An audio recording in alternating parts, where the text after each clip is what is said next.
Hi, hello, வணக்கம். நான் உங்கள் வெட்டி பையன். அனைவருக்கும் சுதந்திர தின நாள் நல்வாழ்த்துக்கள்.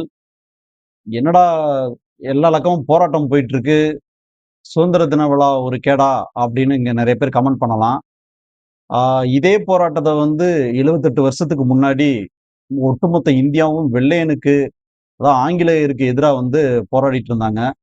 இன்னைக்கு நம்மளோட தேவைகளுக்காக ஆட்சியாளர்களை எதிர்த்து போராடிட்டு இருக்கோம். அதற்காக கொண்டாட்டங்கள் அப்படிங்கிறத வந்து எல்லாமே இங்க நிறுத்திறலாமா அப்படின்னா, அப்படி இல்ல. போராட்டங்களுக்கு இடையில கொண்டாட்டங்களும் நடந்துகிட்டு தான் இருந்திருக்கு. அதுபோல போராட்டங்கள் வெற்றியடைய போராட்டக்காரர்களுக்கும் வாழ்த்துக்கள். ஆ மற்றும் அனைத்து தரப்பினருக்கும் இனிய சுதந்திர தின நாள் வாழ்த்துக்கள். நம்ம சேனல் வந்து 10,000 சப்ஸ்கிரைபர தாண்டி போயிட்டுருக்கு. நம்ம சேனலுக்கு இதான் ஃபர்ஸ்ட் டைம் வர்றீங்க அப்படின்னு சொன்னா, நீங்களும் சப்ஸ்கிரைப் பண்ணிக்கங்க. கமெண்ட் பண்ணுங்க தொடர்ந்து. நம்மளோட சேனலுக்கு ஆதரவு தெரிவிங்க. நன்றி, வணக்கம்.